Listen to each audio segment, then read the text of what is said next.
Hey everybody, in this video I'm going to go through the full Gauntlet of Legends challenge that recently came out for Black Myth Wukong. If you're not familiar, this is the new boss rush mode that they made as part of the last update, which is really cool.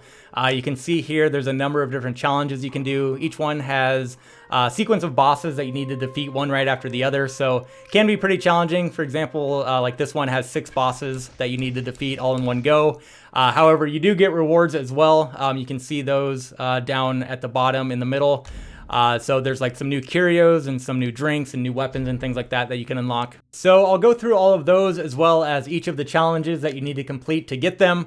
I'm not going to show each fight in its entirety, but I will show some clips of each one as well as talk about the overall strategy and build that I used, which was pretty effective in helping me get through all of these fights. So starting off with that, taking a quick look at the build that I use, which I primarily use for every single one of these fights, with the exception of the Brothers of May. I changed things up a little bit with that build, which I'll talk about when we get there. But I guess my primary build, if you want to call it that, starting off with that, taking a look at my equipment. I use the full golden armor set, as you can see here. Reason being, if you look at the benefits, when you have 4 pieces equipped, you get chi generation on critical hits. And then in sort of tandem with that, I'm using the Adept Fuban staff, which has a plus 25% critical hit chance. So reason being, it's really focused on chi generation and critical hits, is because I want to spam the Plantain Fan and the Opera Mana Bat as much as possible, which you'll see as I go through fights.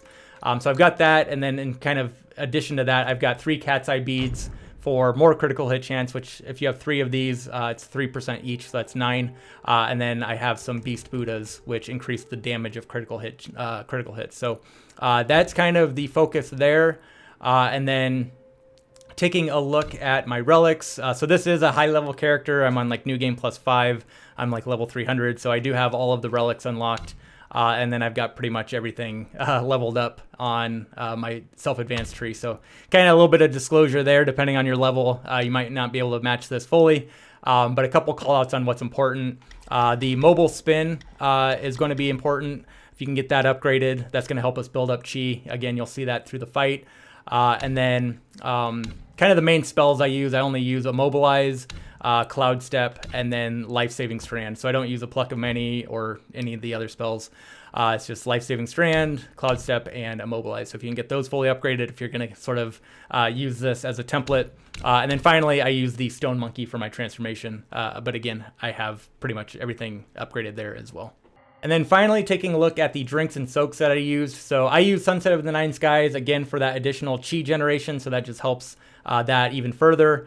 And then for my soaks, I've got Guanyan's Willow Leaf, which is really powerful with Life-Saving Strand, as that gives you your full gourd back when you come back on that second life. Then Bee Mountain Stone for the chance of some additional gourd usages. And then finally, I use Turtle Tear, just kind of as a last resort. If I'm low on mana, I can spam my gourd. When using that at full health, it recovers mana. So if I need some like last minute mana, that comes in handy every once in a while as well. And then just quickly touching on the strategy of how I utilize this build, which again got me through pretty much all of the challenges, with the exception of that Brothers of May, which I'll talk about the build I used for that one. But generally speaking, this is basically what I did for all of these fights. I'm not going to go through each one of the fights in detail or anything like that, but just kind of taking a look at this first fight with Tiger Vanguard, kind of explaining what I was trying to do. So again, starting off, this is all kind of centered around using the Plantain Fan, as you can see here, as well as that Opera Mana Bat. So I kind of start all my fights off trying to get a Plantain Fan off. You can see that disables him. You can get a couple light attack combos off. After 2 light attack combos, that Plantain Fan will go away, and then I follow that up immediately with the Opera Mana Bat, which freezes them. Then I go into a mobile spin, which you can see builds up a ton of chi with this build that we've created. So by this point, I can already do another Plantain Fan. I also built up, a 4 focus attack. Then I just kind of go right back into the Plantain Fan, do a 2 light attack combos back to back, and then follow that up with the Opera Mana Bat, and just kind of do that sequence as much as I can throughout the fight. And you can see for a lot of these fights, pretty much that will take care of it, and you can get through them pretty easily. As you can see, I just kind of crush through Tiger Vanguard without any problem. Other bosses obviously are going to be tougher, but that was kind of generally the strategy I was trying to do and what I would open up with every single fight.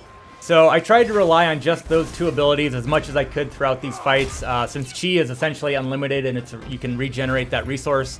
However, a lot of fights you're not going to be able to get away with that, so there are cases where you're going to have to kind of go into your arsenal of other tools like Cloud Step here, so I also, kind of use that as needed. Again, keeping in mind that your mana is limited throughout these Gauntlet challenges, but that will allow you, as you can see there, because that's fully upgraded, getting like a charged heavy attack off, and then also using your gourd, which will refill Qi as well. I also did use the Immobilize spell, however, I tried to limit that as much as possible, especially in some of the longer gauntlets with like 4 or 6 bosses, just because mana is so limited throughout that entire duration. But it does come in handy if you need it. You can see here, you can like freeze an enemy to get in a mobile spin if you're low on Qi, to get in another plantain fan or something like that. So it was a really useful spell, however, just kind of keep in mind that your mana is going to be limited, so really try and only use that if you need it. And then finally, what I think is probably the most important spell to get through all these challenges, which is the Life-Saving Strand spell. That's going to give you a second life once you die a first time, and potentially a third life as well if you've got everything upgraded and whatnot. But with this build, you can see I come back, and then that gives me a full, complete, brand new gourd, as well as full health, a little bit of mana and whatnot. I do have a full video that kind of goes in a deep dive of how to utilize that spell and take advantage of all its abilities. So if you want to check that out, it's on my channel. But I think that's probably the most important spell to have throughout getting all these challenges done for sure. And that's also why using the Stone Monkey transformation is really powerful too, because he also takes advantage of the Life-Saving Strand spell, so you kind of get to use it twice.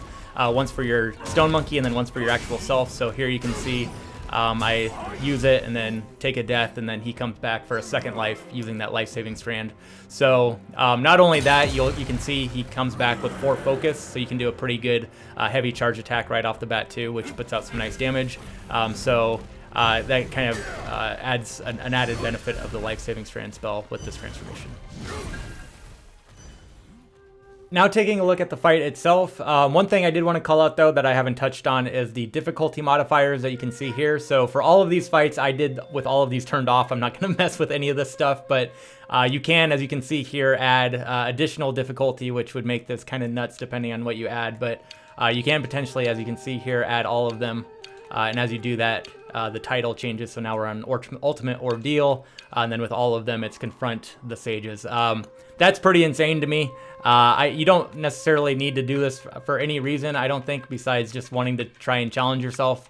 I don't think you get any rewards with those turned on, but please let me know if that's not the case. You can get all the rewards just with Tough as Usual, which is none of the modifiers turned on, which is what I did, but just wanted to call that out as well. All right, so now going through all of the challenges. Again, I'm not going to go into too much detail with these. I'll just show a couple clips for each one, a little bit of a montage, and then the rewards that you receive for each one. So starting off with the 3 tigers, you can see that is the Tiger Vanguard, then the Mad Tiger, and then the Real Tiger Vanguard boss. And for this one, you receive 3 Resurrection Pills, and then the Stone Tiger Tally Curio.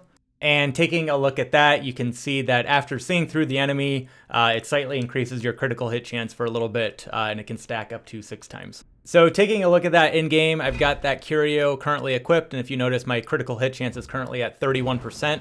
So with that equipped, I'm going to go find an enemy, do a see-through attack here, and then take a look at my critical hit chance, which is now 33%. So it seems like it's a 2% increase. It can stack 6 times, so I guess that's potentially 12% total. However, it doesn't seem like it lasts very long. As you can see here, I check my stats again, and it's already back down to 31%. So honestly, I'm not sure how great of a Curio that really is, but that seems to be how it works.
Next up, we've got the 4 Monks challenge, where you need to defeat non-pure, non-void, non-able, and then finally non-white. And if you do that, for the reward, you'll get a new soak, which is the Frost Enduring Chrysanth soak. And when using that in a gourd, if you have low mana, it's also going to restore a moderate amount of chi as well.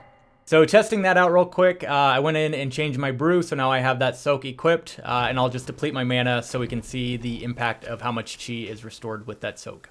If you take a look at my Opera Mana Bat, it's completely empty. I just used it to get rid of all that chi. Now we'll use the gourd to see how much that refills. So as you can see, it's not a whole lot, but in combination with that Sunset of the Nine Skies drink, it could also help if you were really wanting to focus on chi regeneration with this as well.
Moving on to the third challenge, which is the 4 Longs of 4 Waters, and as the name implies, you have to defeat all of the Long bosses, so starting with Red Long, then Black Long, Cyan Long, and then finally finishing things up with Yellow Long. And the reward for completing this one is the Glimmering Scale Pellets. So you'll get 4 of them right off the bat, but then you also get the recipe as well if you want to make more.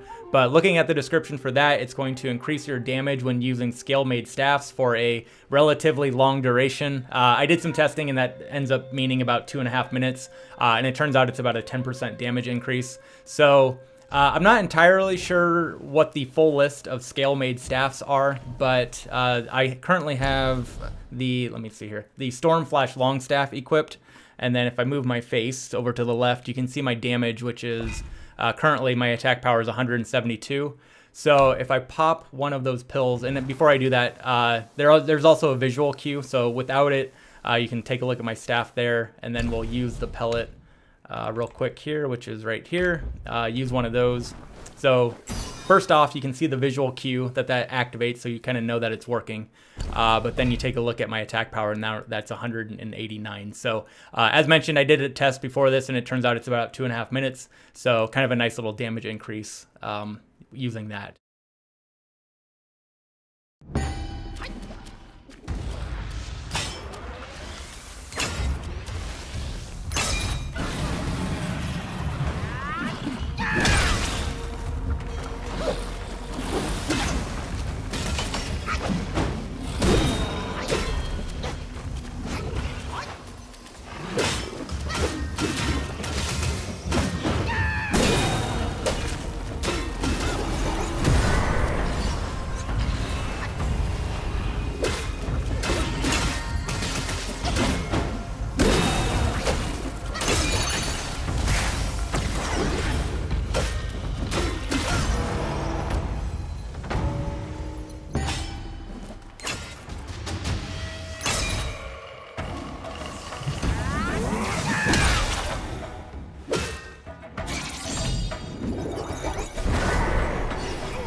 The fourth challenge is the Valiant 6, and these are the 3 duo boss fights that you have to do throughout the game, starting with Quick as Fire, Fast as Wind, and then Cloudy Mist, Misty Cloud, and then finally top takes bottom, bottom takes top.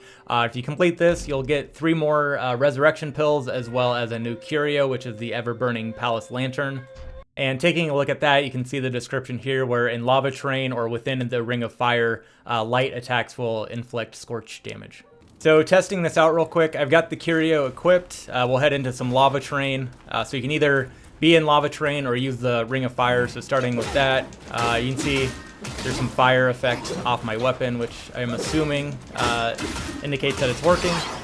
So we got some scorch damage there. The other option is to do it within a Ring of Fire. So overall, this curio seems a little bit limited and situational, but let's see if we can test out the Ring of Fire. So I think you have to actually be in the ring.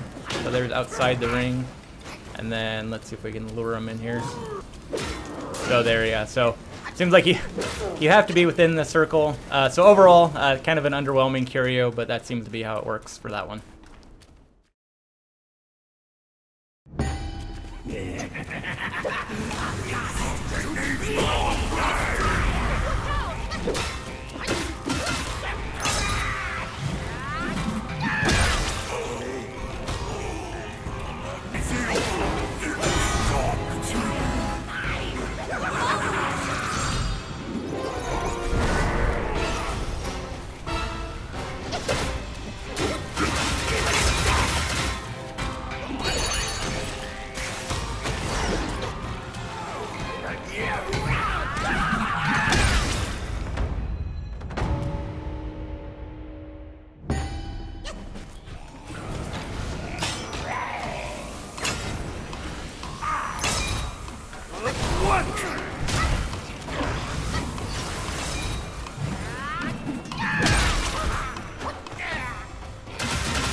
The next challenge is the Shadow Assembly, and this is where things start to get a little bit more serious as you now have to defeat 6 bosses in total throughout the entire challenge. Starting off with the Centipede Guy, then you've got Ba Li Ga Ba, which is the frog from Chapter 4. Then you've got Beetle Commander, Violet Spider, the Scorpion Lord, and then finally finishing things up with the Emerald Arm Mantis from Chapter 6. So if you can get through all this, the reward is a new weapon, so you get some crafting materials to make that, and then you also get a new drink, which is the Sour Wine, and you can see the description for that there. Along with giving you health, it also will increase the stamina cost of actions, but will then increase the damage of charged heavy attacks and varied combos. So first off, taking a look at the new weapon that you can make. This is under the same tree with like the spider and the centipede staffs. So this is the Leeching centipede staff. You can see all the stats there in the materials. There's that darkened eye that you get for the challenge. So 130 attack, 15% critical hit chance, and then the unique effect, you get some health regeneration on focus point expenditure. And then if the enemy is in a poison state, that's enhanced as well.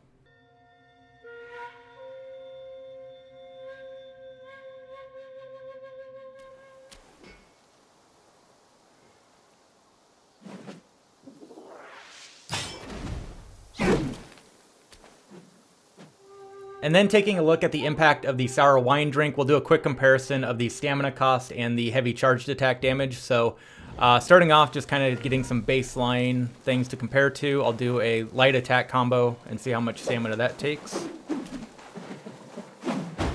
We've got that, and then I'll do a charged heavy attack on this guy. That was 1074. All right, so now we'll take a drink of our gourd to activate that effect and do another light attack combo.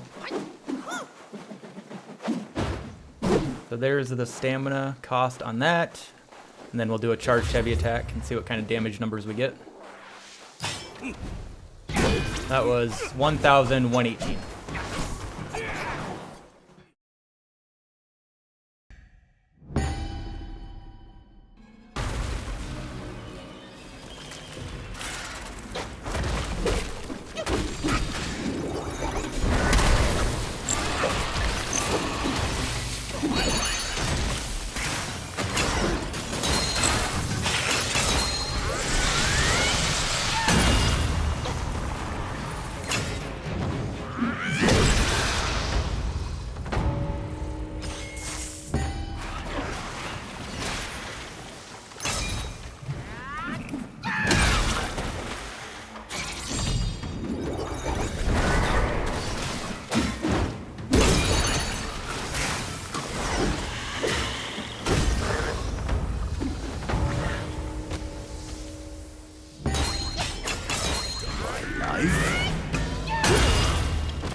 The 6th challenge, Collective Strength, also has 6 bosses that you need to do, which is the Wandering Wight, the Tiger Vanguard, Non-Able, Yin Tiger, Scorpion Lord again, and then finally finishing things with Yellow Long. And for this one, you get another weapon, which the Radiating Cosmo material will allow you to craft that.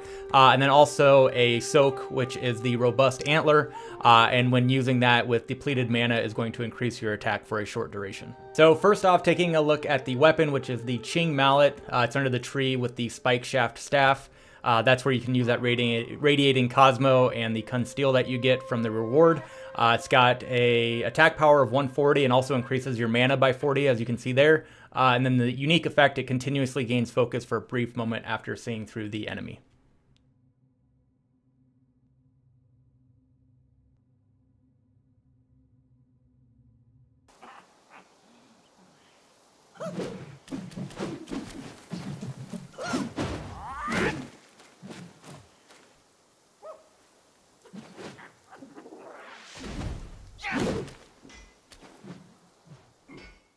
And then taking a look at the Robust Antler Soak. So I'll deplete all my mana with Spellbinder. And let's take a look at what our attack power is. So right now it's at 233. I'll use a Gourd real quick. And that increases it to 254. So that's about a 9% increase to damage. And just doing some quick testing here, it seems like it lasts about 15 to 20 seconds.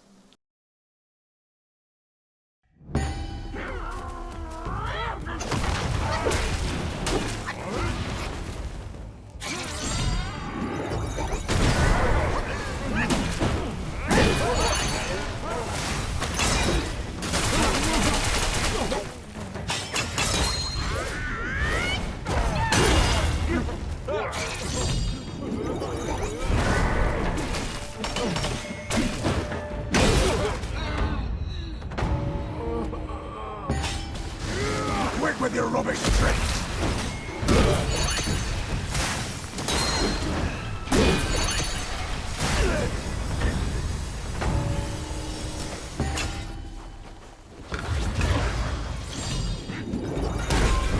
I am miserable, not the rest!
Monkey Mind is the next challenge, which is basically just the final boss fight of the game. So first you have to defeat Stone Monkey, and then you go into Great Sage's Broken Shell. However, with this one, it's one phase for each of the fights, so you don't have the 2 phases of Stone Monkey and then the 2 for Great Sage's Broken Shell. And then if you complete this, you'll get some more Resurrection Pills, and then you'll also get a new curio, which is the Fragment of the Ocean Settler Pillar.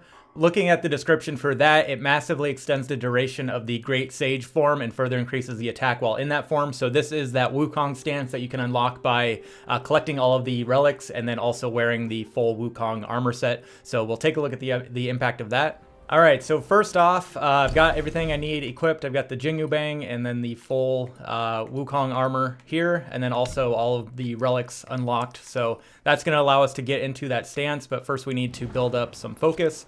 So this is without the curio equipped, just to kind of get some baseline stuff to compare to.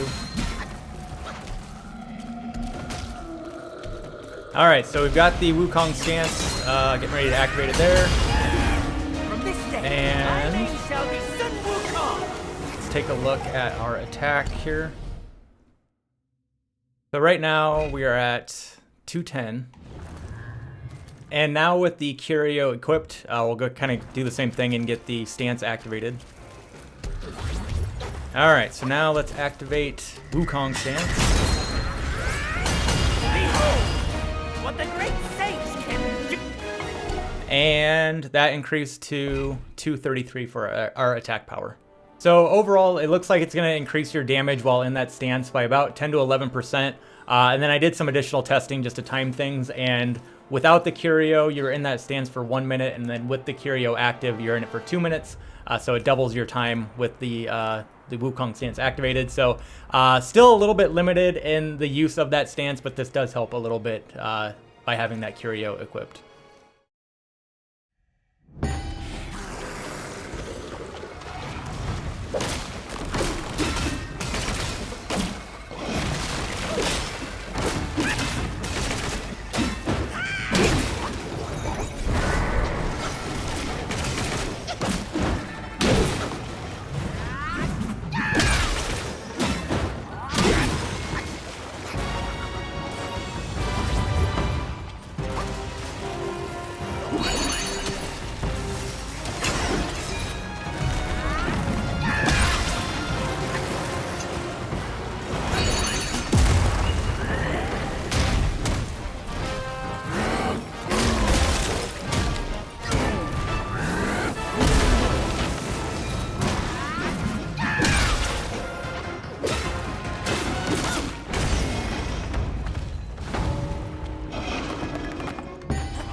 All right, getting close to the end here. We've got 2 more challenges. Next up is the Brothers of May fight. So this is where I changed my build a little bit, so I'll touch on that here in a second, but just kind of going through the bosses that you need to defeat.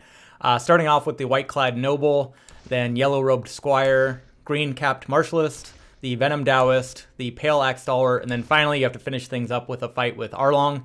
So if you complete this, the reward is a helmet, which is the 3-hill crown, and then also you get some celestial ribbon. Taking a look at the build that I did, it's pretty much similar to what I've been using, but as you can see here, I swap out my weapon and armor. So the strategy and everything is pretty much identical, and I'll explain why I changed this here in a second, but I have the full bulking armor. One benefit of this is it's got a ton of defense. You can also see the unique effects there, but using that with the Dark Iron Staff, which is a really powerful weapon, the attack power on it by its baseline is not great, but it increases as your defense increases. So because the bull armor has so much defense, that also increases your attack power quite a bit. So you can see with this right now, looking on the right side, my attack power is at 234. And then where's my defense? 615. So other than that, it's pretty much all identical. One other quick call out is this was probably what I would have gone in with my drinks and soaks. However, before I was kind of playing around with other builds, I had the Death Stinger soak equipped. I was trying to play around with a poison build and then I forgot to unequip it. So if you watch the footage of me going through this fight, you'll notice I start getting poisoned every time I use my gourd. So I kind of put myself at a disadvantage there, but I was still able to get through the fight. But reason being that I have this build is that the Arlong fight, they changed it a little bit, I think. So he's able to basically deactivate the plantain fan throughout the fight. So it'll work for like a couple seconds and then he just kind of brushes it away and it disappears. So I still kind of use that strategy where I use the plantain fan and the Opera Mana Bat where I can. But it's not quite as effective, so I just kind of went with a more brute force method of just high defense and damage and just try to work through the fight that way. And then taking a look at the headgear that you get as a reward, which is the 3-hill crown. You can see that there. It's got 60 defense. It also increases your critical hit chance by 3%. And then equipping that with the tri-point double-edged spear, it enhances light attack combos as well. So taking a look at the impact of that, I've got the tri-point double-edged spear equipped, not with the helm though. So we'll attack an enemy and see what that looks like as a baseline. All right, so here we'll do a light attack combo without the helm. So that is about half of his health. Now we'll reset and get the helm equipped. So here it is equipped. You can see what it looks like on your character there. Now we'll run up and do another light attack combo on that same enemy and see what the difference is. So pay attention as well. You'll notice there's an additional effect here. So as we do the light attack combo, you can see that additional effect there. And that maybe did maybe 3/4 of his health as opposed to half. So nice little damage bonus there as well.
The great sage, just a young tyrant. None ever dared to turn the world upside down. The world knows every stir of your mind.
And then finally wrapping things up here with the last challenge, which is Relic Holders. So this is again a 6-boss challenge, and as you can see here, it's basically the final boss of every chapter. So starting with chapter 1, you've got Black Bear Gwai, Yellow Wind Sage, Yellow Brow, 100-Eyed Taoist, the Yaksha King. However, the final boss is a little bit of a surprise. It's not Stone Monkey or Great Sage or anything like that. It's actually the Arlong Shen, sort of giant monster version of Arlong. So that's kind of a surprise, cool fight. So I show most of that at the end there. A really cool fight with lots of cool effects and whatnot. So those are the bosses, probably the hardest challenge. Well, that or Brothers of May, probably the 2 hardest ones. But you can see it took me the longest 17 minutes to get through that one.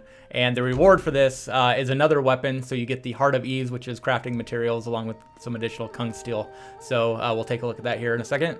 But first, just kind of a quick call out that I am back to my original build that I've used for all of the other fights besides Brothers of May. So I've got my whole golden armor set back equipped, as well as the Adept Spine shooting Fuban staff. So using that again, but taking a look at the weapon that you get, which can be found in the original staff tree. So I think this is the starting staff, the Willow Wood staff, and at the very bottom of that tree there, you can find the Fanged Cyan staff. So this is the weapon that you craft using that Heart at Ease reward item that you get. You can see it's got 132 attack power, 12% critical hit chance, and then the unique effect, you'll read there, heavy attacks that consume 4 focus points inflict banes on the enemy based on stances.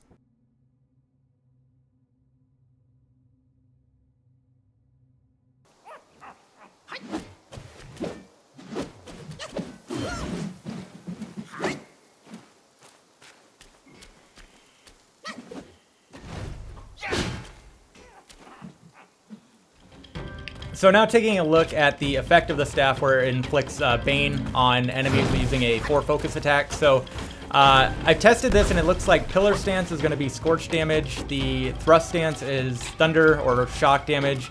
However, I'm not entirely sure what the Smash Stance is. It maybe kind of looks like Frost, but there's not really a good indication there. So I'll kind of demonstrate it so you can see what it looks like. But if you know in the comments for sure what that is, please let me know. But first, we'll take a look at Pillar Stance. All right, so I've got 4 focus, and this is Pillar. So you can see that Scorch damage there. And then we'll do Thrust. All right, here is the Thunder damage on the Thrust attack. And then finally the Mystery Bane, which maybe is Frost on the Smash Stance here. So that's what that, there's like a wind effect you can see in the background there. Like it's, yeah, so I'm not quite sure what that is, but that is the Smash Stance with 4 focus.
The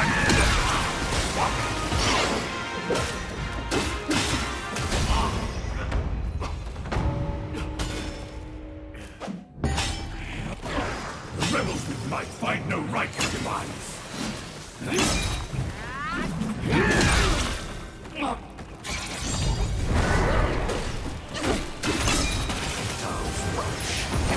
Die in the light and the sight of my eyes! Today I will break life!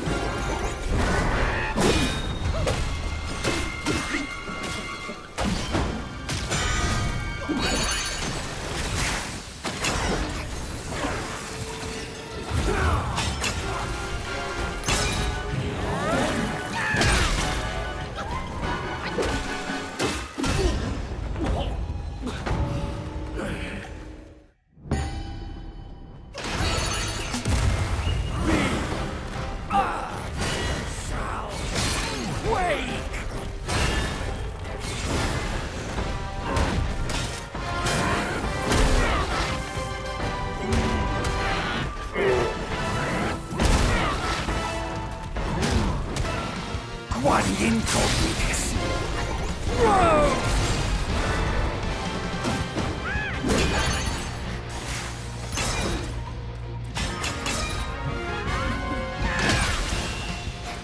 That's your blood.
Blunt it is!